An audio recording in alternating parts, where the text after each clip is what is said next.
నిన్న 20 రోజులు పోరాటం చేసి చివరికి వెంటిలేటర్ మీదకి పోయి అక్కడ కూడా మృత్యువుతో పోరాడి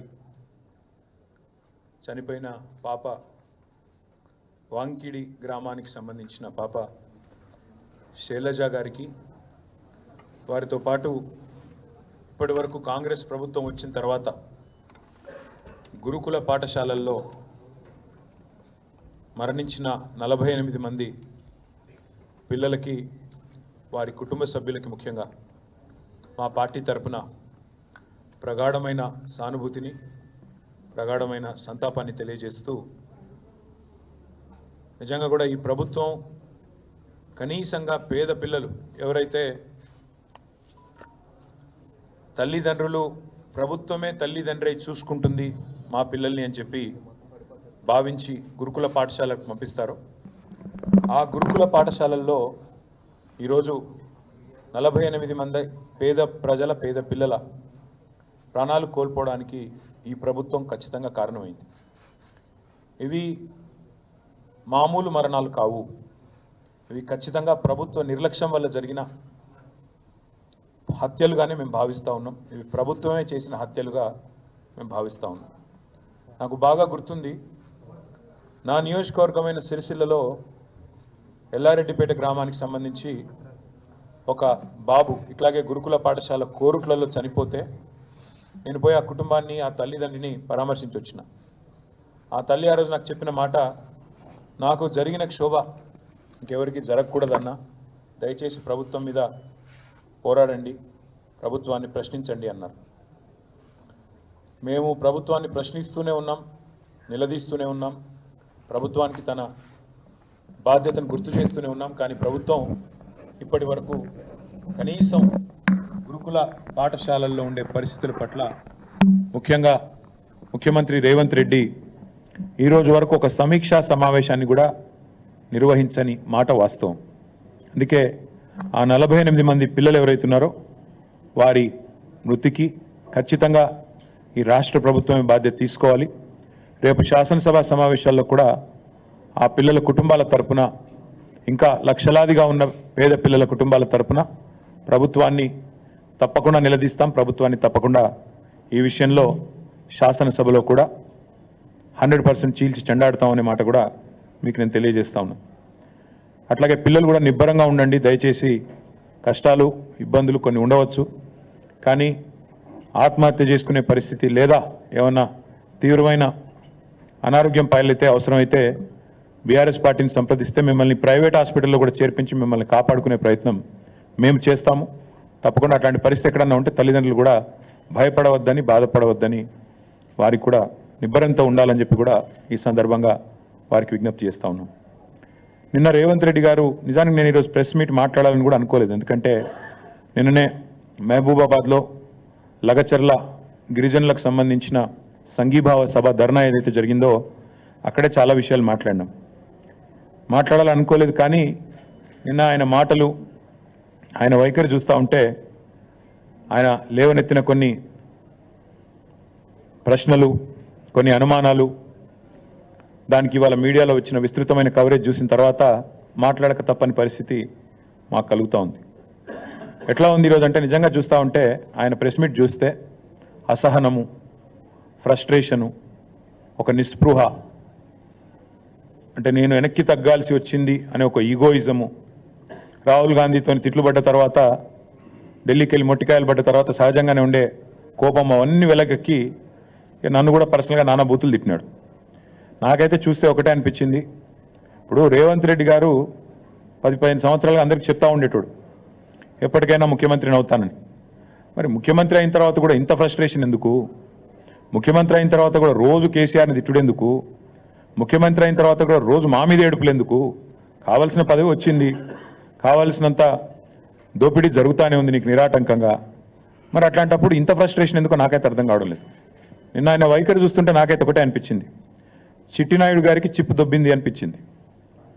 ఎందుకంటే ఆయన మాటలు, ఆయన వైఖరి నిన్న అసలు ఏం మాట్లాడుతున్నారో కూడా తెలియనంత ఒక ఏదో పిచ్చి రిపోర్ట్ రిలీజ్ చేసినాడు నిన్న. ఇవన్నీ బీఆర్ఎస్ హయాంలో విడుదల చేసిన అదానికి ఇచ్చిన ప్రాజెక్టులు అంటాడు. అరే ఎంత మూర్ఖత్వం అంటే దీనికి నాకు ఏం చెప్పాలో కూడా అర్థం కావట్లేదు. ఎంత మూర్ఖత్వం అంటే ఇందులో నేషనల్ హైవే ప్రాజెక్టులు, జాతీయ రహదారుల ప్రాజెక్టులు బీఆర్ఎస్ ప్రభుత్వం ఇచ్చిందంటాడు. ఈయన మొన్నటిదాకా ఎంపీగా పనిచేసిండు. జాతీయ రహదారుల ప్రాజెక్టులు రాష్ట్ర ప్రభుత్వం ఇస్తుందండి ఎక్కడన్నా? మరి గడ్కరీ గారు ఇక్కడ పనిచేస్తుండా, అక్కడ పనిచేస్తుండా? ఈయన మొన్నటిదాకా అక్కడున్నాడా, ఇక్కడున్నాడా? అసలు ఈరోజు ఎక్కడున్నాడు?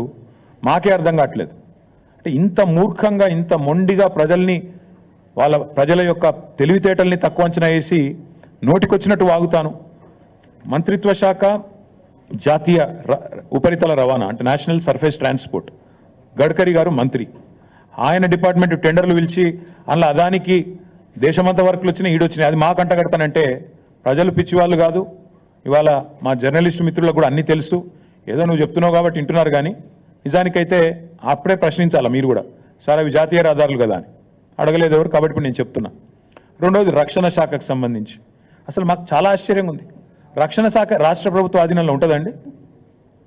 రాజ్నాథ్ సింగ్ గారు ఏం చేస్తున్నారు మరిగా?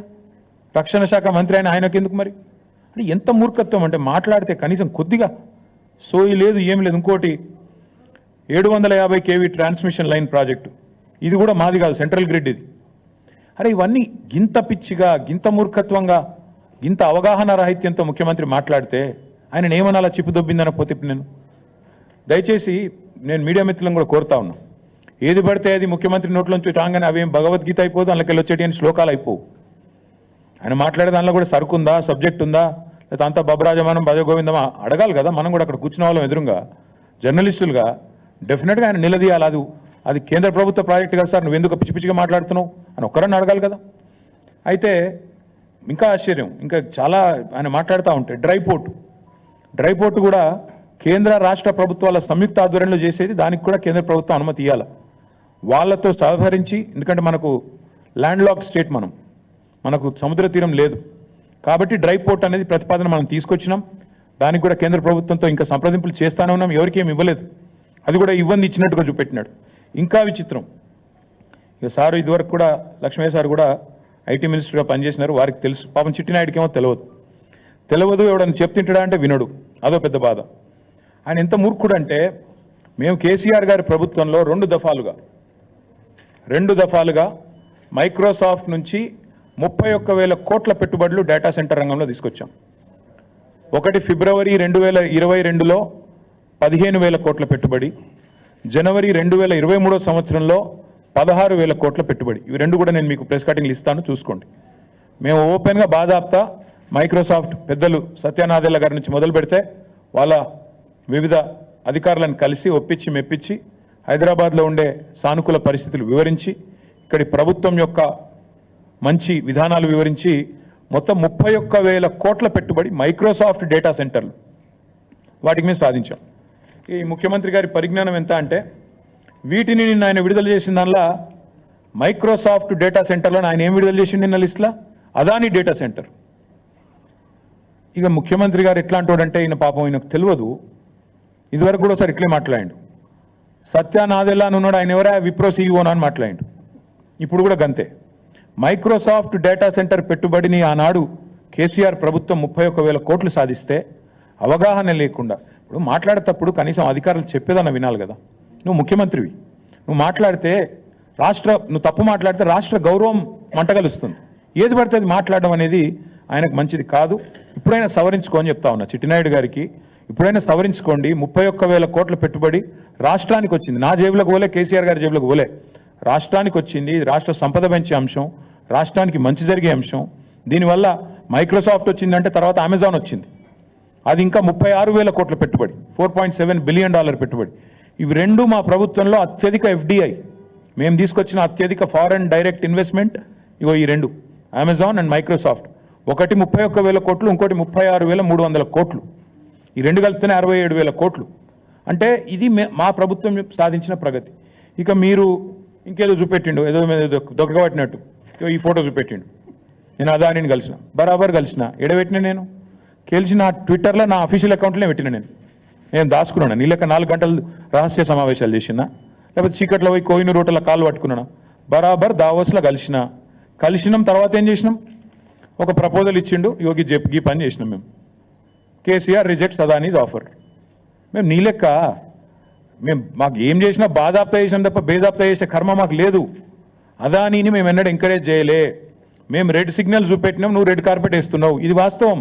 నువ్వు ఒప్పుకున్నావు. ఎస్, ఇది నా అఫీషియల్ ట్విట్టర్ అకౌంట్లో పెట్టినా. నేను దాచుకునేదే ఉంటే, దొంగ చీకట్లో కలుసుకునేదే ఉంటే, నీ లెక్క లుచ్చా పనులు చేసేదే ఉంటే, నేను కూడా నీ లెక్కనే ఇంటికి పిలిపించుకొని రహస్యంగా దొడ్డిదారులకి పిలిపించుకొని కాళ్ళు పట్టుకొని కాళ్ళు ఒత్తుకుంటా 4 గంటలు నేను కూడా కూర్చుంటుంటి. కానీ నీలాగా నాకు చిల్లర పనులు చేసే అలవాటు లేదు.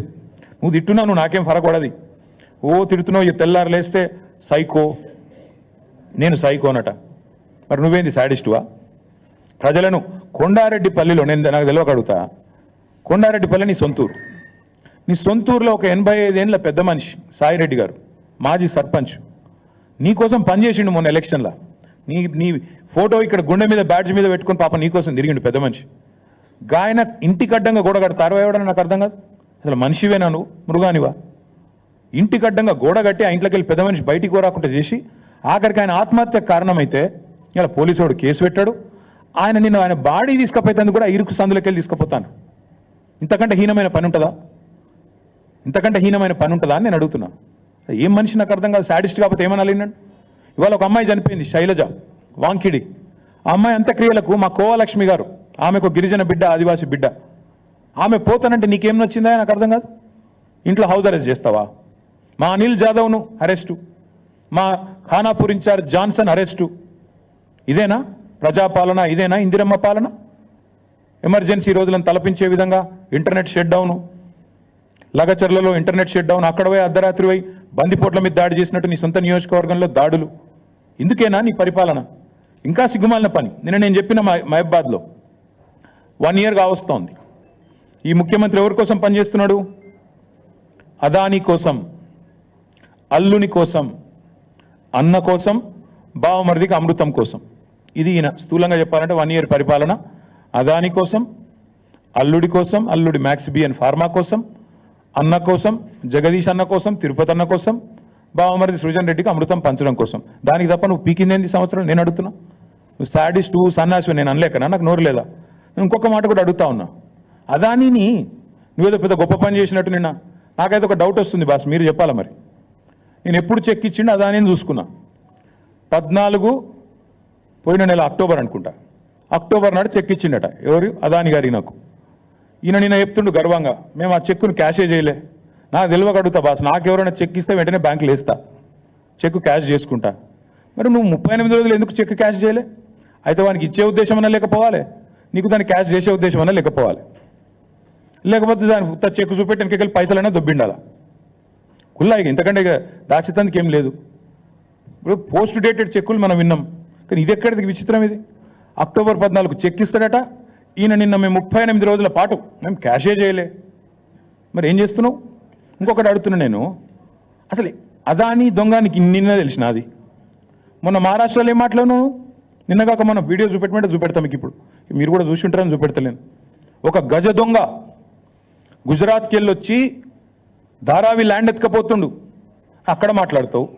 ఇక్కడికి వచ్చేమో మళ్ళీ నిన్న సుధపూస లెక్క కూర్చొని నిన్ననే తెలిసింది నాకు దొంగ అని, రాహుల్ గాంధీ నెత్తిమికెళ్ళి 2 చంపంగానే తెలిసింది, ఇదివరకు తెలియదు అన్నట్టు మళ్ళీ యాక్టింగ్ లేంది, స్వాతిముత్యం యాక్టింగ్లు. నేను అనేది అదే, మొన్న గజ దొంగ అయినోడు నేను ఇక్కడ రాగానే సత్యపూస అయిందా? మొన్న మహారాష్ట్రలోనేమో గజ దొంగ అంటివి, ఇక్కడికి వచ్చేమో మేము ఇవాళ ఒక్కటే అడుగుతున్నాం. సరే 100 కోట్లు ఆయన ఇయ్యలే, నువ్వు తీసుకోలేదు, షో చేసిన, ఇద్దరు కలిసి డ్రామా చేసిన అర్థమవుతుంది. ఆ చెక్కు ఇయ్యలేదు, ఈయన వేయలేదు, అది క్యాష్ కాలేదు, నువ్వు వెనకకి ఇచ్చిందే లేదు. ఇక రెండోది 12,400 కోట్లు అందులో నువ్వు ఇచ్చిన లిస్టే. పంప్డ్ స్టోరేజ్ యూనిట్ అట. అది తెలంగాణలో పంప్డ్ స్టోరేజ్ పాలసీ ఉందా అండి? పంప్డ్ స్టోరేజ్ అంటే తెలంగాణలో పాలసీ ఉందా? మరి ప్రపోజల్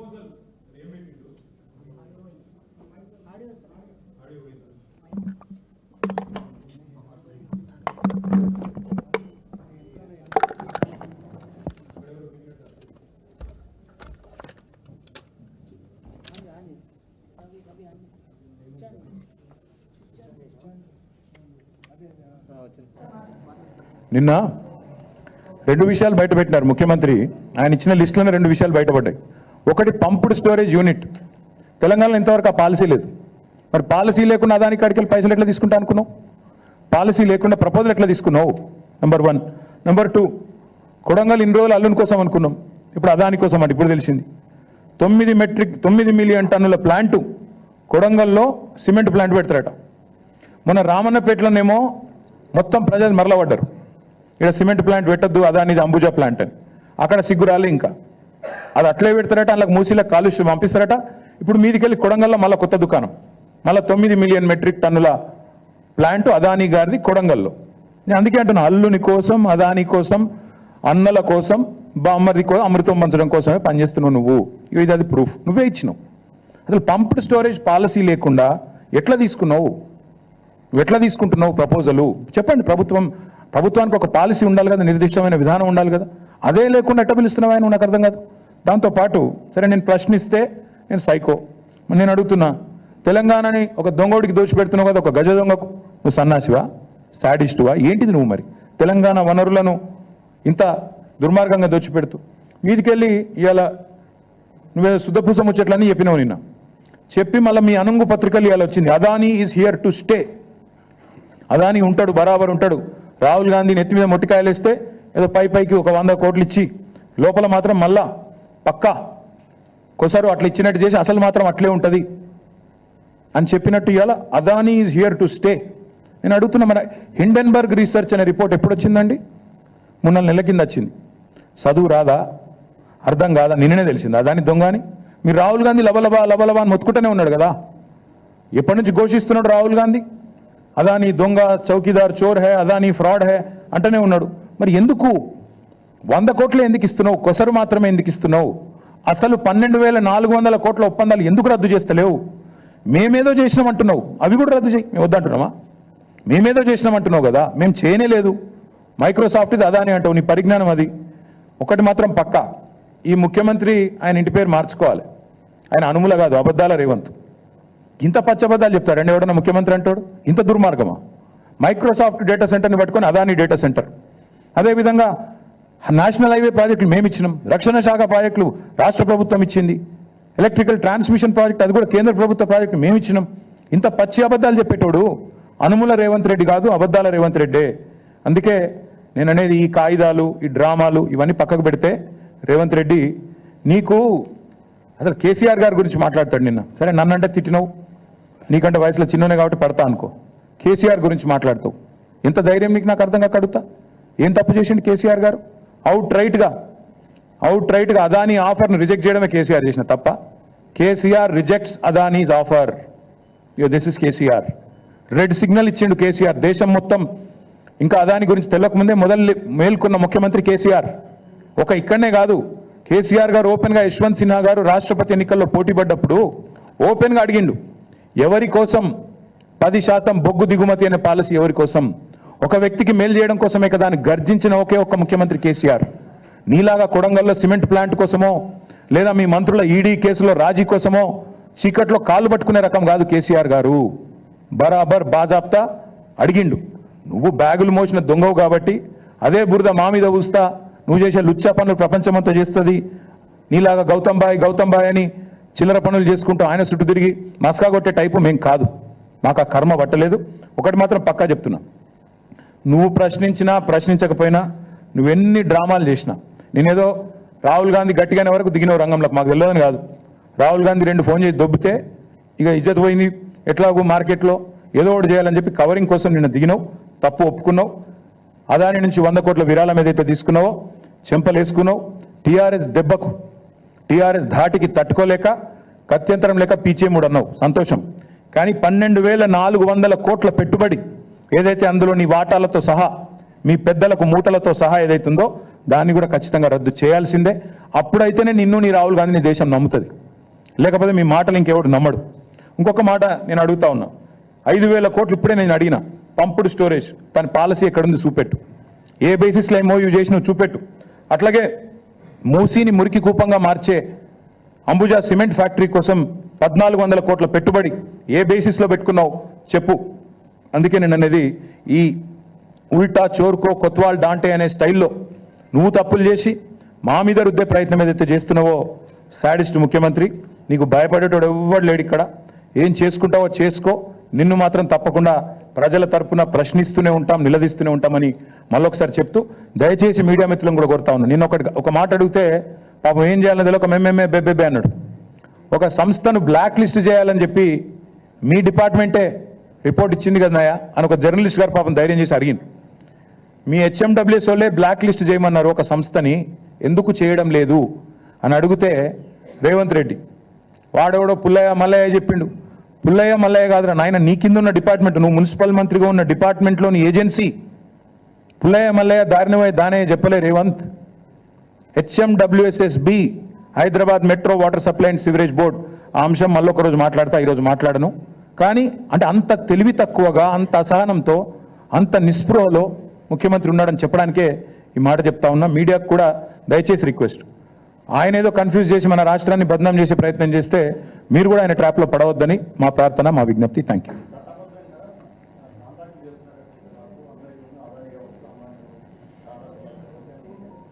చట్టబద్ధంగా కాంట్రాక్టులు చేయవచ్చని మాకు ఇన్ని రోజులు తెలియదు, ఈయన వచ్చినాకనే తెలిసింది. కరెక్టే, ఇక ఈయనే చెప్పాలి మాకు చట్టబద్ధం గురించి. మేము ఒకటే చెప్తున్నాము బ్రదర్, మేము ఒకటే చెప్పేది, రాహుల్ గాంధీకి రేవంత్ రెడ్డికి అసలు ఒక శృతి సయోధ్య ఒకటే మాట మీద నిలబడే ఆలోచన ఉందా? అయితే ఆయన పిచ్చోడు లేకపోతే ఈయన పిచ్చోడు, ఇద్దరు ఎవడో కూడా తెలుసుకోమన్నాడు. ఒక రూమ్లో కూర్చొని ఇద్దరు ఎవడు పిచ్చోడు తెలుసుకొని బయటికి రమ్మనండి. అదాని ఫ్రాడ్ అని మొత్తం రాహుల్ గాంధీ ప్రపంచమంతా తిరిగి చెప్తాడా? లండన్ పోతే అదే చెప్తాడు, న్యూయార్క్ పోతే అదే చెప్తాడు, వేరే దేశాలకు అదే చెప్తాడు, మన దేశంలో ప్రతి రాష్ట్రం పోయి చెప్తాడు. మరి రేవంత్ రెడ్డి గారేమో ఇక్కడ అదాని గారి బాగా ఊదుకుంటూ బడే బాయ్ గౌతమ్ బాయ్ ఈయన తిరుగుతాడు. ఇద్దరు ఎవరు పిచ్చోళ్ళు వాళ్ళు తెలుసుకుంటే మంచిది. ఎందుకంటే చట్టబద్ధము రాజ్యాంగబద్ధము నాకు అంతకంటే అందంగా మాట్లాడొచ్చు. ఇలా రాజ్యాంగ దినోత్సవం కూడా నేను కూడా చాలా మాట్లాడగలుగుతాను. కానీ రేవంత్ రెడ్డి గారు రాహుల్ గాంధీ గారు తెలుసుకుంటే మంచిది.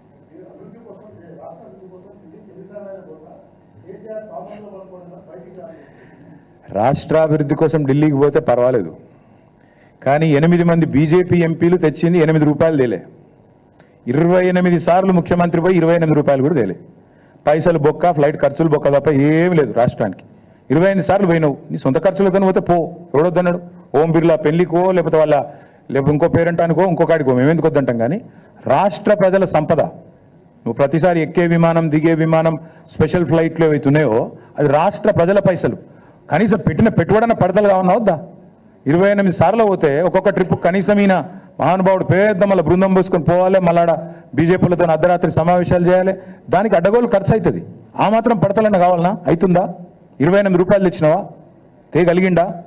పోయేది అక్కడ చీకట్లో కాళ్ళు పట్టుకోవడానికి, రాహుల్ గాంధీతో బేరమాడి బ్యాగులు ఇచ్చి మూటలు ఇచ్చి ఆయన కుర్చీ కాపాడుకోవడానికి, అంత తప్ప ప్రజల కోసం పోతలేడు, పోడు. Thank you.